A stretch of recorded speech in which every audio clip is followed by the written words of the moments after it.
shadowy steamboat, I near Memphis.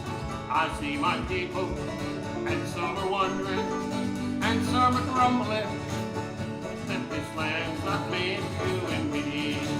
This land is your land, this land is my land, from California to the New York Island, from Redwood Forest to the Gulf Stream waters. This land was made for you and me. This land is your land, sing it. This land is my land, from California to the New York Island, from Redwood Forest to the Gulf Stream waters. This land was made for you and me. Now quiet. This land was made for you and me. Even quieter. This land was made for you and me.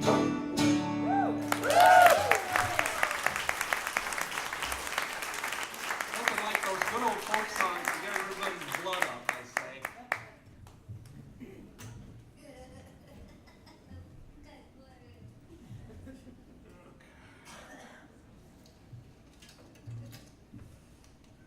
Way back in the 60s when we were playing folk music in this area, it was a different scene than it is today. It's experienced a revival in the late 50s. It became popular on college campuses. My brother, who is somewhere here in the audience tonight, there he is, went up to U of M in 1957, and he started coming back with Kingston Trio records, and that got me hooked fairly quickly. So I've been a folk music enthusiast for a long time. But back when we first started in '64, there wasn't really much around here in the line of folk music. It might have been on the college campuses, and of course, Old Town School of Folk Music had just opened up a couple of years before over in Chicago. But around here, there were no folk clubs, there were no folk nightclubs, there were no open mics or song jamming or festivals. There wasn't anything like that.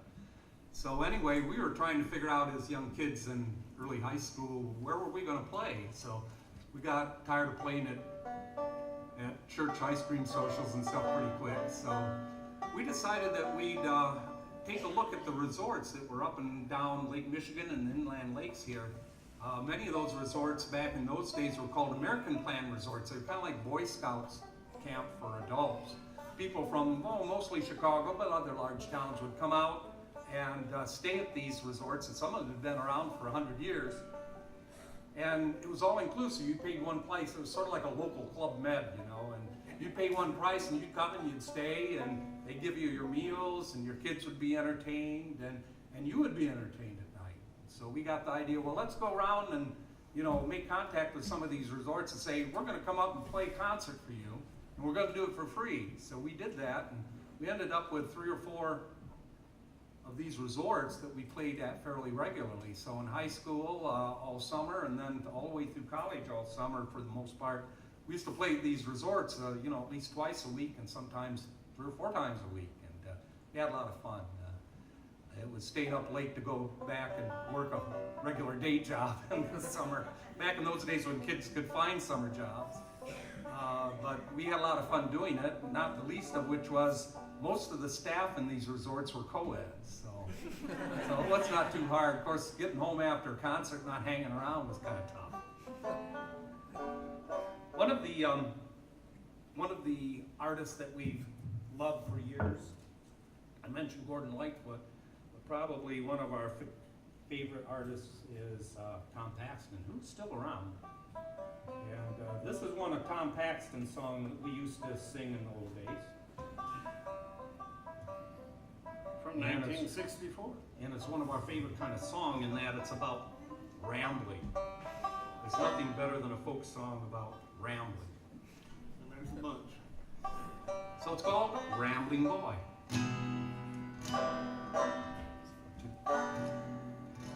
Oh, 2, are you sure? We're Capo Madness. What key are we playing? I think we're playing both, I thought. Oh. See, we have idiot cards. Oh. You haven't figured that out yet. Okay. Not that, of course, we need them. Yeah, we're probably dumb on our own. Okay, I think we're ready, are we?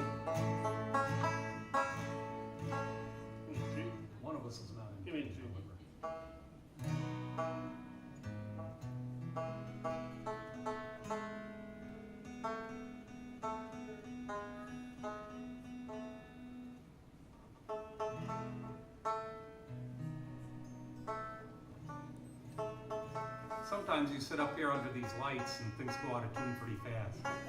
Not as bad as it used to be when we first started playing. They still had calfskin banjo heads, and you showed them a match and they'd go out of tune. Any heat or any cold would come along, you're really out of luck.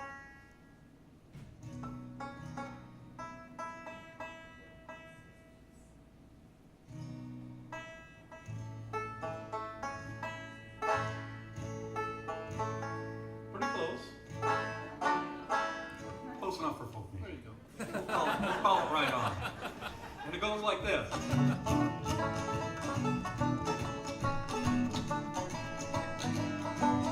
So fare thee well, my rambling boy. May all your rambles bring you joy. So fare thee well, my rambling boy. May all your rambles bring you joy. He was a man and a friend always. We rambled round in the hard old days. He never cared if I had no dough. We'd ramble round in the rain or snow. So fare thee well, my rambling boy. May all your rambles bring you joy. So fare thee well, my rambling boy. May all your rambles bring you joy. In the coast of town, where we chance to stray, we thought we'd try and work one day. Well, the boss said he had room for one. In my hometown, we'd rather walk. So fare thee well, my rambling boy. May all your rambles bring you joy. So fare thee well, my rambling boy. May all your rambles bring you joy. Well, late one night in a jungle camp, the weather was cold and damp. He got the chills and he got 'em bad. I lost the only friend I had. So fare thee well, my rambling boy. May all your rambles bring you joy. So fare thee well, my rambling boy. May all your rambles bring you joy. Well, he left me here to ramble my rambling path. Well, he said in home,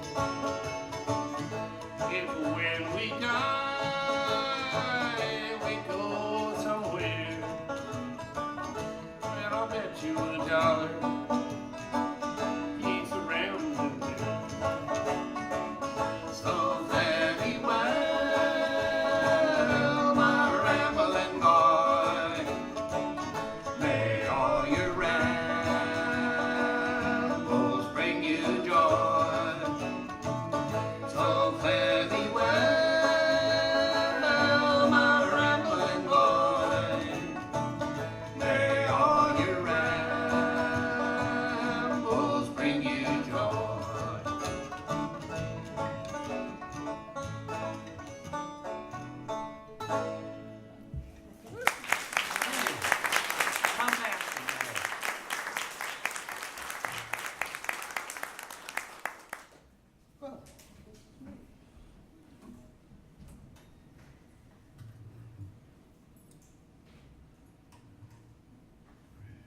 Thank In you the old very days, we used to play with like one microphone if we had that. much. That was fun. So you had to make a lot of noise to be heard.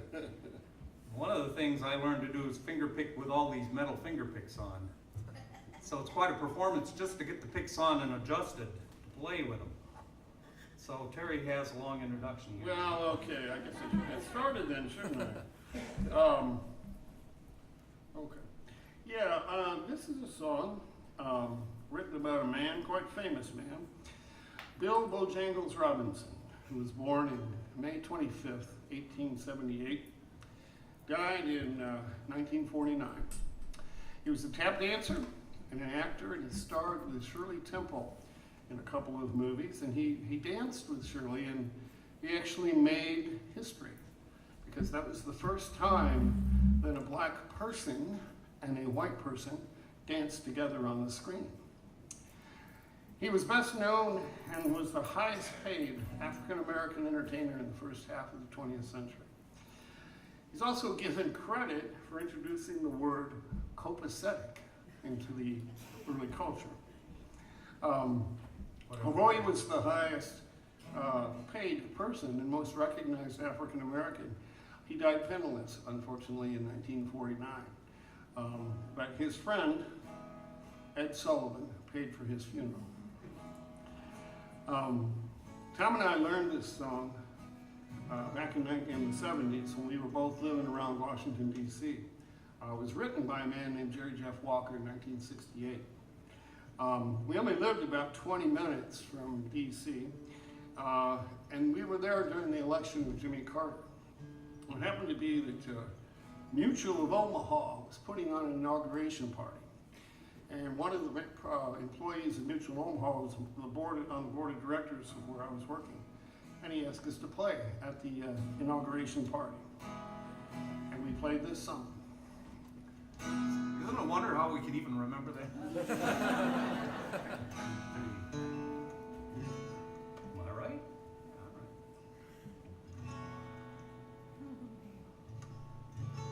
Terry has problems with the 12 string because it's tuned a full note below a regular guitar, so you have to remember which guitar you're playing and remember what key you're playing. Are we ready? I think we are. What looks?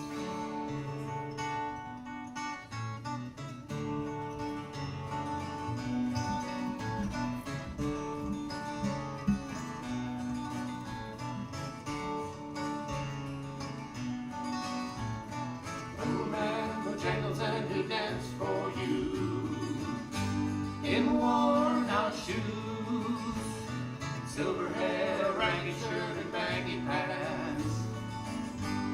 The old soft shoe. He jumped so high, he jumped so high, that he liked to touch down. Mr. Bojangles, Mr. Bojangles, Mr. Bojangles,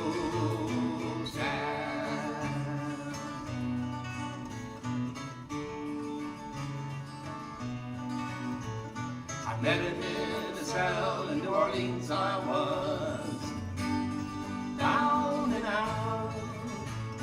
He looked at me to be the eyes of age. As he spoke right out, he talked of life, he talked of life, laughed, took his heels and said, he said the name Bojangles and he danced a lick across the cell. He grabbed his pants, a better stance, or he jumped so high that he licked his heels. He let go a laugh, let go a laugh, took back his clothes all around. Mr. Bojangles, Mr. Bojangles, Mr. Bojangles died.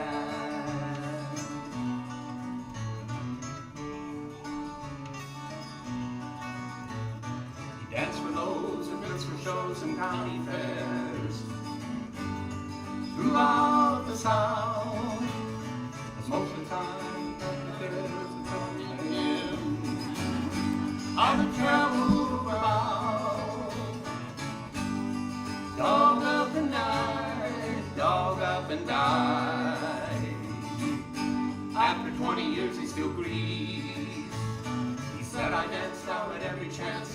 honky tonks, for greetings and news. Most of the time I spend behind these county bars, 'cause I bring some news. He shook his head, oh, as he shook his head, until someone asked please, Mr. Bojangles, Mr. Bojangles, Mr. Bojangles died.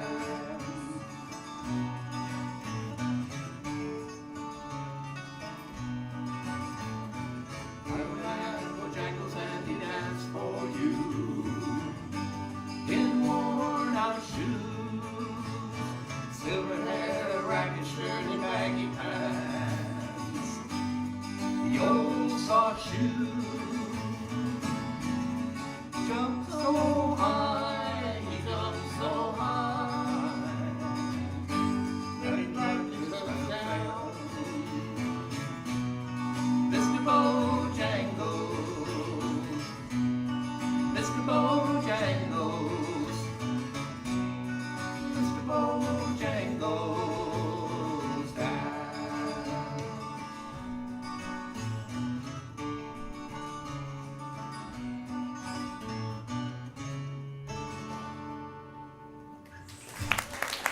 Thank you.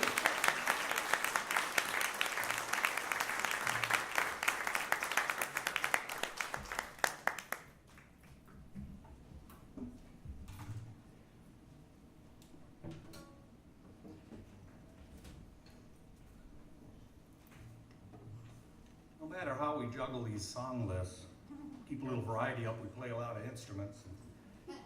It's hard to play one instrument for more than one, or for more than one song, play an instrument, so we're always juggling them around. So we ask for your indulgence as we grab, but you know, we were really thinking we might turn it into part of our act sometime. You know, we could combine music with juggling, like throw banjos and guitars up in there. That would be. I don't think so. What am I doing? And then I don't even get the right I answer. have no idea. I barely keep track of what I'm doing. Well, anyway, this next song is called Freight Train. It's written by a woman by the name of Elizabeth Cotton. She was known as Libba Cotton. And she was raised in Chapel Hill, North Carolina, I believe. Near Durham. All right, yes. And she was the daughter of a miner and a cook. And as a child, she taught herself to play her brother's guitar. Now, she was left-handed and he was right-handed, so he'd go to work and she'd sneak it off the wall. She learned to play backwards and upside down, which is kind of the way I play this instrument, which is called a long-neck dulcimer.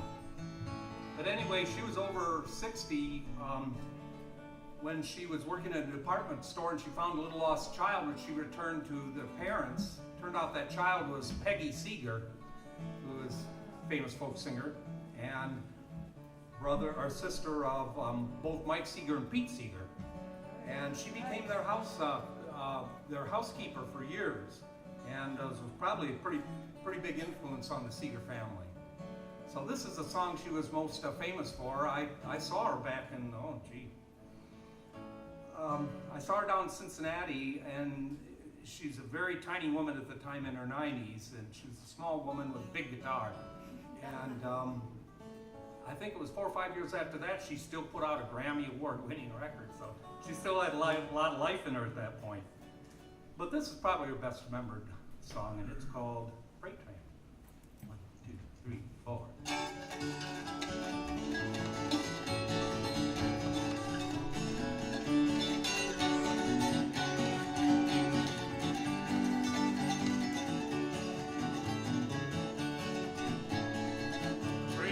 Freight train going so fast. Freight train going so fast. Please don't say which train I'm on, and they won't know where I've gone. When I die, I won't bury me down at the end of old Chestnut Street. Place a stone in my head and feet, and tell them all I've gone to sleep. when I die, I want to bury me down at the end of Old Chestnut Street, so I can hear old number 9 as she rolls down the line. Freight train, freight train, going so fast. Freight train, going so fast. Please don't say which train I'm on, and they won't know where I've gone.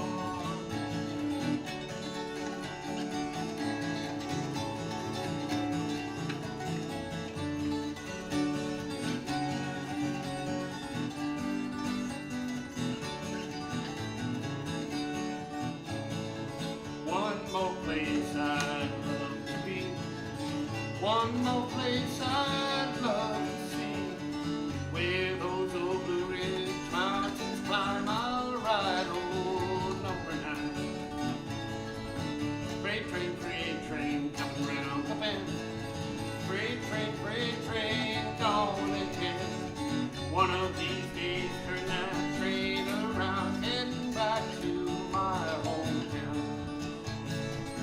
Freight train, going so fast. Freight train, going so fast. Please don't say which train I'm on, and they won't know where I've gone.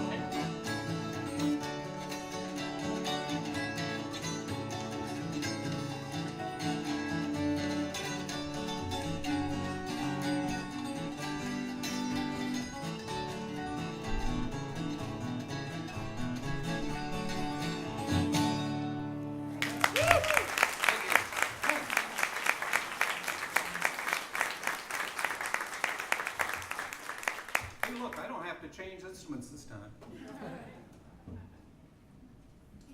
Hurry up, Terry, I'm waiting. What are your introduction?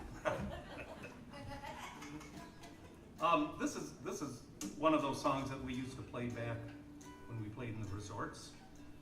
It's another one by John